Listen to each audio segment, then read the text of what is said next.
low carb, high carb, low fat, high fat, keto, intermittent fasting, carb backloading, carb front loading, nutrient timing, green smoothies, juice cleanses, magical supplements.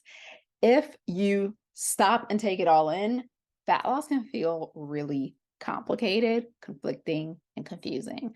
Today, we're going to talk all about how to strip everything down to the basics as a woman over 40 and have a no nonsense approach to fat loss. It can be hard to know whether or not something that you're seeing is like the perfect tweak that you need to break through your fat loss plateau, or whether it's just something trendy that you need to ignore. There are definitely times that you need to tweak something, but it's important to understand how to know when or if it's the time to tweak for you. So first, let's look at the reasons why women over 40 tend to have this problem, because it's very understandable. First of all, you've been on this earth for 40 plus years. So if you've been on this planet for 40, 50, 60 years or more, it's likely that you've heard and done it all when it comes to dieting. So even if you haven't done it all, you've definitely heard it. Even if you're somebody who hasn't really had problems with weight loss, by the time you hit 40, you're you're closing in on menopause and you're starting to see your body change in ways that maybe you didn't struggle with before, you have still taken in a lot of information in regards to dieting. You know that there's so much information out there.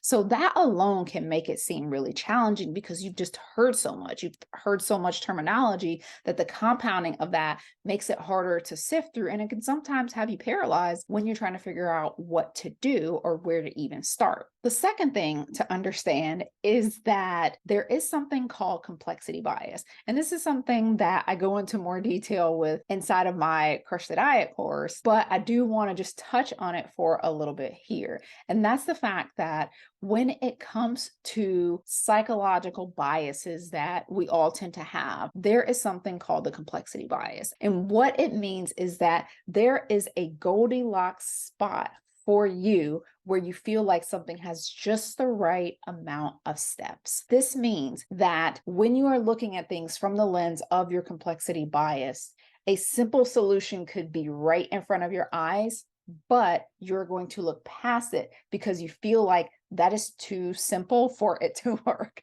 So that's what the complexity bias is in a nutshell. It's where we feel that the more complex solution is more innovative, more thought out, it's more legit. So we just kind of have this thing that we look for where we're filtering things out. And that amount could be different for each person. But the thing is the Goldilocks amount means that something with too few steps you're going to dismiss, but you're also going to dismiss something with too many steps. So marketers are usually trying to find that Goldilocks spot for you where they're hitting that point of it being just enough steps for you to feel like that is the thing that is going to work for me. That is too confusing. That is way too easy to work. There's no way something that simple will work for me because I'm a very complex person. I'm a special snowflake. I need more steps. So this is something to watch out for, because even when you're coming to these videos, that is something that could get in the way, because I often come with very, very simple solutions. I try to boil things down to the basics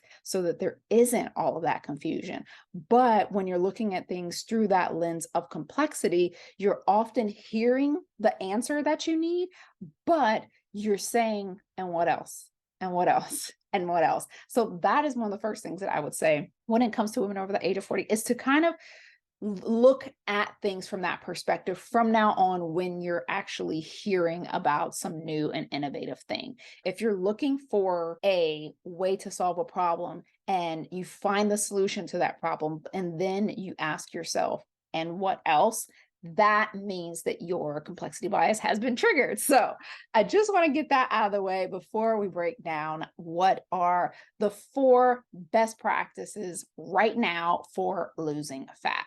Now, when we talk about losing fat and successful best practices in the weight loss industry, success is looked at as something that means that you can keep the weight off for 5 years or more. So when studies are done on what makes the most successful diets, this is what filters most of the fad diets out, is the fact fact that if the person regains the weight within 5 years, then it is no longer considered successful. So when you look at things from that perspective, these 4 areas are going to be where you want to focus on. And when you look at this filter, it can help you to bring all other things that you're hearing back into perspective. So the 4 things that you want to pay attention to are your calories, your protein, your fiber, and resistance training. So what happens with calories, most diets, if they have you counting calories, they're extremely low.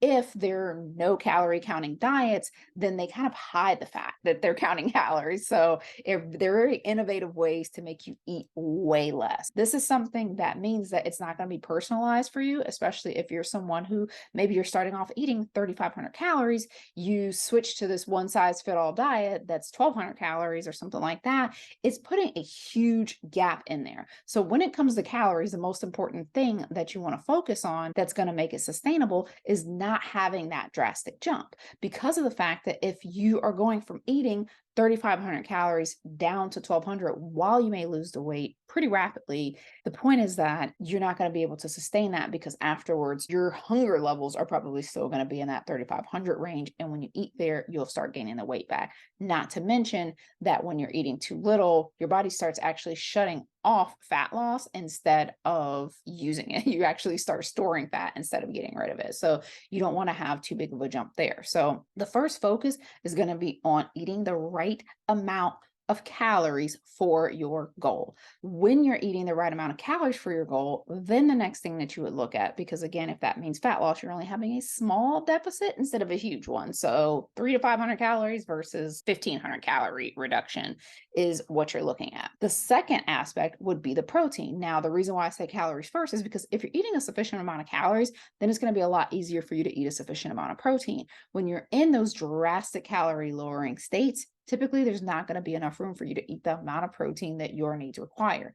When you drop your protein too low, your body just breaks down your muscle because it still needs the protein that it needs. So either way, your body is going to get what it needs. So it's either going to get it from your food or it's going to get it from your body. So if you are not eating a sufficient amount of protein, your body will just break down your muscle for that. And as we know, muscle equals metabolism. So if your muscle is constantly being broken down, it just means that your metabolism is slowing down, which is not what you want when you're trying to lose fat, which is why it becomes harder to be in that 5-year success period, because in order to get to that weight, your metabolism is much slower than it was before. So if you're focusing on eating a sufficient amount of calories, then it's going to be a lot easier for you to eat a sufficient amount of protein. It's also going to be a lot easier for you to eat a sufficient amount of fiber. When you're eating fiber, you're actually helping your body to, in that reduced calorie state, to feel more full. It's also what's going to flush what your fat stores are releasing out of your body. That's the reason why you want to keep your fiber nice and high. Both protein and fiber are thermogenic foods, meaning you burn calories just by eating them. That's why those are always going to be in the most successful diet, because they actually help keep your metabolism high. So that's going to be the biggest key to all of these things, as these are all things that keep your metabolism high while you're losing fat. So if you're eating enough calories, that allows you to eat a sufficient amount of protein, and that allows you to eat a sufficient amount of fiber. When you're eating enough food in general, those things are also what's going to fuel your workouts. And when it comes to workouts, that's where we look at the resistance training piece of the puzzle. It works that metabolism. It keeps the metabolism high. It lets your metabolism know, hey, we have this muscle and we want to keep it. So including all of those is going to be the first thing that you want to make sure that you are doing in your journey. When you're looking at, okay, these are the main things that need to be included. When you start to look at the other stuff, it doesn't mean that none of the other stuff is necessary. It doesn't mean that you may never need to lower your carbs or add in cardio or whatever. But you want to make sure that you're first doing these things, and then you will weigh everything that you hear against that. For instance, if you are hearing from a friend that they're losing weight with intermittent fasting, you're going to look at your 4 basics and say, okay, if I were to intermittent fast, would I be eating enough calories for my goal? And if you say, yeah, give me a 6-hour window, I can eat all the calories that I need. Great. Are you able to eat enough protein within that window? That is usually where, especially women, have an issue. They may be able to fast for the appropriate amount of time. It's sometimes harder for them to get in enough calories, but even the women that can get in enough calories typically have a hard time ingesting and digesting that much protein in such a small window of time, which means now they're not eating enough protein for their needs. So even though the weight loss may work at first, we still have this backstory of what's happening with their metabolism because of the fact that they're not eating enough protein. So you want to look at those things. And then again, same thing. Will that mean that I'm eating enough fiber? Again, having that much fiber in 1 or 2 sittings, probably not a great thing as far as your digestion goes, but your mileage may vary. So that is the way that you would line that up to judge whether or not intermittent fasting is the thing for you. Another example would be if you're hearing about keto or something like that. What you want to weigh that up against is, if I were to go keto, would I still be eating enough calories? If you say like, yep, I can get in plenty of calories because keto is high in fat. Awesome. Would you be getting in enough protein? If you're in actual ketosis, the actual protein needs for being keto are slightly lower. So that's something that you want to take into consideration of like, okay, maybe I actually need a variation of that because of the fact that if I was full keto based on this meal plan or whatever I'm looking at, then that is not enough protein for me. So if I were to eat enough protein and I'm eating enough calories, will I have enough fiber? And that is something that a lot of times people don't consider, the fact that when they're going super low carb, they're not getting in enough fiber. So when you have these things to measure everything else up against, it helps you to kind of just bounce things back that you may not be ready for yet. Again, as I talked about in the episode on stubborn fat loss, it doesn't mean that you won't ever need those things. If you have an Oxygen magazine photo shoot and you are down to 18% body fat and you need to get to 12%, then when you get around 14 to 16%, you may have to pull out all the stops in order to get ready for that photo shoot. That is a completely different ball game than most women who are well above 30% body fat that are executing on these strategies that they don't need yet. So when you have your basics to hold that up against, then you know how to start seeing whether or not you need tweaks. And again, the same thing with the lifting would go there. So if you're looking at something and you find some new workout and it's like, oh, there's a new class at the gym that I want to take and it's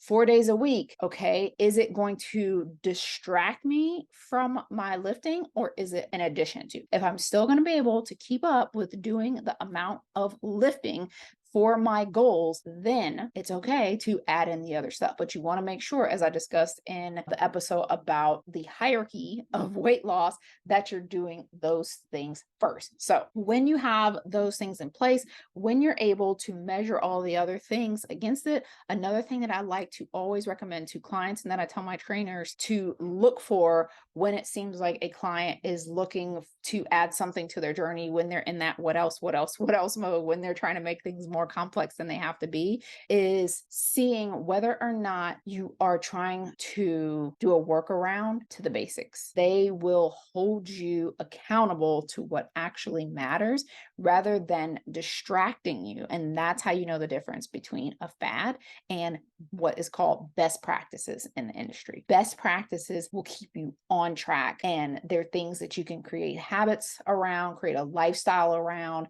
incorporate them in a way that allows you to have that 5+ year sustainable success. The trendy fad things are the things that might give you the short-term success. They will not give you that 5-year trajectory of sustainability, and they are usually ways to skirt around doing the things that will give you that 5-year sustainable trajectory. So always challenge yourself. As I like to tell my the girls inside of my workout app, like whenever you are DIYing something, you have to be that accountability partner for yourself that you're choosing not to have. So if you don't, go out and hire a coach and get a trainer to hold your feet to the fire to these things, to look into your food diary and make sure that you're eating enough calories and eating enough protein and eating enough fiber and getting your lifts in. If you don't have someone doing that for you, then you have to figure out a way to do that for yourself. You have to become so brutally cutthroat with yourself in these areas that you can become that no nonsense person, that you can just look at something and say, nope, it doesn't measure up against the basics. Nope, if I do that, that's just making me avoid doing this. So a lot of the different methods of eating, especially when it's not something that a person feels called to do for religious reasons, cultural sustainability, or something like that, when someone typically converts temporarily to a style of eating, it's usually as a workaround for the basics. I see this a lot with people going gluten-free or fat-free or keto or fasting or vegan, vegetarian, things like that. People that are doing this for reasons not for lifestyle related, or like I say, like their actual beliefs. So when you find yourself on that path of, going vegan for fat loss, becoming a vegetarian for fat loss, going keto, for fat loss, not because you actually have like legitimate reasons for it, like epilepsy or something like that, like incorporating these things, being gluten-free just because you see gluten-free slapped all over everything, recognizing that like, okay, now I'm just falling prey to marketing, making me feel like I need to do something else, when the reality is that the basics will work. It's just, we have to stop ourselves from being distracted by the trendy things that will feel good in the moment or make us feel like we're being more productive because it just made the journey more complex. But a lot of times the more complex we make something, the harder it is to stick to. So even though it'll feel like it worked that one time, it was so many steps that you can't keep it going the way that you can when you're just focusing on adding one of those best practices at a time. So typically in my line of work and over 20 plus years of working with clients and trainers, right around 95 to 97% of people who think they need another tweak aren't doing those 4 things. And if you're doing those 4 things and you're doing them consistently at 80 to 90%, you will more than likely see the results that you want, all the way in to the point where if you need those little tweaks, it's pushing you beyond like the vanity weight pounds. Like you're fine tuning things like to such a high level that most people are like, you don't actually need that. So if you're interested in learning more things about the mindset behind fat loss, things like the complexity bias and the different psychological biases that we have that are actually subconsciously sabotaging us, then I highly recommend checking out my Crush the Diet course. That is where I go into all things mindset and about rewiring your brain around fat loss, because a lot of times most women don't realize that that is why they know all the things to do, but they're not doing it. And as I always say, if you know what to do and you're not doing it, that's not a what do I do problem. That is a mindset problem. So highly recommend checking out Crush the Diet if that sounds like something that you can use. If you're completely new to Eat More to Weigh Less, then check out our free quick start guide. I will put the links to all of that in the description so that you can get started on your journey. Thank you so much for joining, and I'll see you guys in the next one.